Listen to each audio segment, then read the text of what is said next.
Entre menos 1 y 3, por ejemplo, el 0. Bueno, vamos a aprovechar y hacemos también con x menos 3. Hemos cogido menos 2, menos 2 menos 3 menos 5, negativo. Este ya es positivo. Entre menos 1 y 3 está el 0. Pues este es positivo, este es negativo, más por menos, menos. Entre 3 y más infinito está el 4, positivo, positivo, y f', que es el producto de los dos, positivo. Fíjate que ya aquí ves que la función aquí es creciente, aquí la función es decreciente y aquí la función es creciente. Estoy aplicando que cuando la derivada primera es positiva la función era creciente y cuando la derivada primera es negativa la función es decreciente. Bueno, pues ya puedes contestar que f de x, fíjate que tú estudias el signo de f' de x para saber cómo se comporta f de x. Bueno, pues f de x es creciente, creciente. ¿En qué intervalo? Pues donde la derivada primera es positiva. Menos 1, menos infinito, perdón, menos 1, unión 3 más infinito. Y es decreciente, decreciente, menos 1, 3. Fíjate que monotonía ya está estudiada, ¿vale? Monotonía estudiada. Sé dónde crece y dónde decrece. Para los extremos, lo primero que yo necesitaba era encontrar cuáles eran los valores de x que hacían que la derivada, que era 3x cuadrado menos 6x menos 9, se anulara. Es decir, que la forma de empezar a hacer esto es exactamente la misma que la forma en la que mirábamos la monotonía. Las soluciones eran x igual a menos 1 y x igual a 3. Fíjate que cuando tú estudias la monotonía, tú dices, a ver, yo tengo una función que aquí está creciendo y ahora empieza a decrecer. Pues tiene toda la pinta de que aquí hay un máximo. Y ahora si la función es decreciente y ahora empieza a crecer, pues tiene toda la pinta de que para x igual a 3 hay un mínimo. Pero hay que demostrarlo. Es decir, yo voy a coger esos valores en los que la derivada primera se anula. Yo ya sé que f' de 1 vale 0, que f' de 1 no, de menos 1. Y f' de 3 vale 0. Y lo que tengo que ver es qué ocurre con la derivada segunda en menos 1 y con la derivada segunda en 3. Si es positiva o negativa. Claro, para ello lo que voy a hacer es hacer la derivada segunda. La derivada segunda de x es 6x menos 6. ¿Cuánto vale la derivada segunda cuando x vale menos 1? Pues mira, vale 6 por menos 1, menos 6 es igual a menos 12. Menor que 0. Pues yo ya sé que hay un máximo, perdón, cuando era negativo, justo pensábamos al revés. Máximo para x igual a menos 1. Y la derivada segunda en 3 me sale 6 por 3, 18, menos 6, que es 12 positivo. Pues ya sé que hay un mínimo para x igual a 3. Fíjate que tiene sentido con lo que preveíamos en un principio. Lo que ocurre es que había que demostrarlo.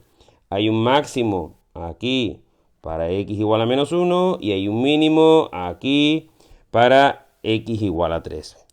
Pues fíjate que cuando estudias la monotonía, todos los cálculos que hacen te pueden orientar a estudiar los extremos relativos. Vamos a hacer lo mismo ahora con una función racional. Lo primero que tenemos que hacer es calcular el dominio. Si es una función polinómica como la anterior, genial. Acuérdate que la función anterior era una función polinómica y el dominio era todo R, no hay ningún problema. Pero en cambio aquí el dominio de esta función, el dominio de f de x, al ser una función racional el denominador no puede ser 0, pues serán todos los números reales excepto el 2. Eso me está diciendo que este numerito que no pertenece al dominio tiene que aparecer en todas las tablas de signos que yo haga. En todas. Es que luego veremos cómo se calcula la curvatura, cómo se estudia la curvatura de una función y también se estudia con los signos de la derivada. En este caso de la derivada segunda. Bueno, pues vamos a coger y vamos a hacer lo mismo. Para estudiar la monotonía, bueno, pues yo cojo y derivo. Vamos a derivar esa función. Al ser una función racional, pues aplico formulita. La derivada del numerador por el denominador sin derivar, menos el numerador sin derivar por la derivada del denominador. Partido el denominador al cuadrado. Operamos un poquito, esto se va a quedar igual, además yo te recomiendo que esto lo dejes igual, fíjate que está al cuadrado y eso siempre va a ser positivo. Multiplicamos arriba en el numerador, 2x cuadrado menos 4x menos x cuadrado. En definitiva, la derivada primera de esa función me queda x menos 2 al cuadrado aquí en el denominador y x cuadrado menos 4. Una vez que lo tengo derivada, como tengo que estudiar el signo, lo primero que voy a hacer es esa derivada la voy a anular, la voy a igualar a 0. Cuando eso ocurra, lo que tengo que hacer es esta expresión, que es la expresión de la derivada, la voy a igualar a 0. Para que una fracción sea 0, es imposible que el denominador sea 0. Lo único que puede ser 0 es el numerador. Esto, aquí me falta una X, aquí me falta una X, aquí me falta una X y aquí también, ¿vale? Lo corrijo. Y fíjate que es una ecuación de segundo grado incompleta. Bueno, pues x por x menos 4 igual a 0 y ya tengo dos soluciones, dos raíces, x igual a 0 y x igual a 4. Bueno, pues con todo esto me creo y digo, oye, que es que mi derivada primera se puede expresar así.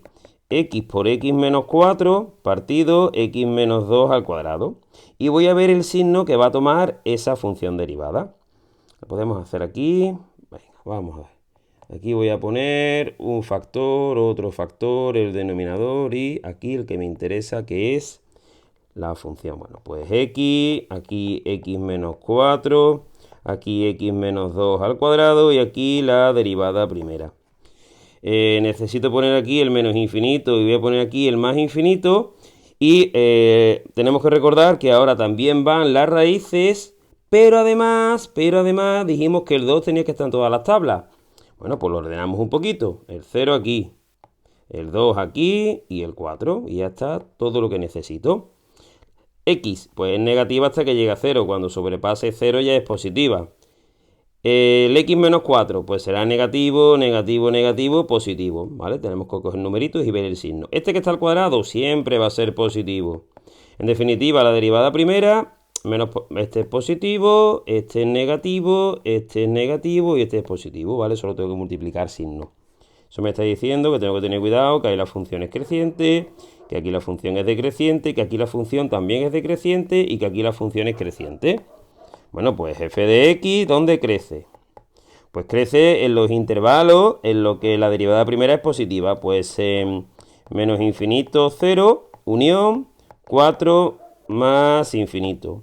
Y f de x decreciente o decrece en el intervalo 0, 2, unión el 2, 4. Fijaos que si no hubiese cogido el 2, que es un valor que no pertenece al dominio, me habría salido que la función es decreciente en 0, 4. Y esto es incorrecto porque aquí dentro sí está el 2 sí pertenece a ese intervalo y el 2 no pertenece al dominio de definición, con lo cual estaremos diciendo una cosa que es incorrecta. Por eso este 2 también aparece en todas las tablas de signos. ¿Por qué? Para expresar bien que la función es decreciente en esa unión de intervalos en el que no pertenece el 2. Bueno, pues por cómo está esto estructurado, tiene toda la pinta que para x igual a 0 hay un máximo y tiene toda la pinta que para x igual a 4 hay un mínimo. Fijaos que para x igual a 2 no pasa absolutamente nada porque x igual a 2 no pertenece al dominio. Bueno, pues tenemos mucho hecho. Para estudiar los extremos relativos. Para estudiar los extremos relativos igualamos la derivada primera, que era, vamos a ponerla así como tenemos aquí, por comodidad. No, por comodidad, vamos a dejar como la teníamos. X cuadrado menos 4x partido x menos 2 al cuadrado. Y si le igualamos a 0, si esto lo igualamos a 0, pues nos salían dos opciones, o que x vale 0 o que x vale 4, ¿vale? Esto lo hemos hecho ya aquí para buscar las raíces de mi derivada primera, generar los factores y con ello la tabla de signos. Pues vamos a calcular la derivada segunda de esta función, porque luego tendré que ver qué ocurre con la derivada segunda cuando x vale 0, si es positiva o negativa, y qué ocurre con la derivada segunda cuando x vale 4. Venga, derivamos otra vez. Ojo que aquí vuelve a aparecer un producto, es una división, perdón. Formulita la división, la derivada del numerador, 2x menos 4, por x menos 2, todo eso al cuadrado, menos este sin derivar y mucho cuidado con los paréntesis por la derivada de x menos 2 al cuadrado. Todo eso partido x menos 2 a la cuarta. Fijaos que parece que esto es una fórmula enorme, pero es que cuando voy a calcular el valor, cuando x vale 0, esto me queda 2 por 0, 0, menos 4, menos 4, por 0 menos 2, pero está al cuadrado, ojo, menos, otra vez se me olvida aquí el 4x, cuidado. 0 menos 0, esto es 0. Al multiplicarlo por lo que sea, eso ya me sale 0. Y aquí me queda menos 2 elevado a 4. A 4. Es decir, que fijaos que modifico esto para dejarlo más bonito. Esto me sale menos 4. Menos 4 por menos 2 al cuadrado es 4. Y menos 2 a la cuarta es 16 positivo. O sea, menos 16 partido de 16 igual a menos 1. Menor que 0. Oye, pues eso me está diciendo que f de x tiene máximo para x igual a 0. Lo que hemos visto es que la derivada primera se anula cuando x vale 0 y que la derivada segunda es menor que 0. Condiciones para que haya un máximo. Si esa derivada segunda la calculamos cuando x vale 4, pues más fácil todavía. Mira, 2 por 4, 8, ¿vale? Me vengo aquí y sustituyo la x por 4. 2 por 4, 8, menos 4, 4. Por 4 menos 2, 2, al cuadrado, 4. Menos 16 menos 16, esto vuelve a ser 0, ya para de escribir. Y en el denominador, 4 menos 2, 2, 16. Vamos a borrar todo lo que nos sobra para dejarlo bonito. Y esto me sale 16 partido de 16 igual a 1. Lo que me interesa, mayor que 0. Oye, pues f de x tiene mínimo para x igual a 4. Las condiciones que cumple es que la derivada primera se anulaba cuando x vale 4. Y ahora he comprobado que la derivada segunda es mayor que 0. Condiciones para que la función tenga un mínimo en este caso.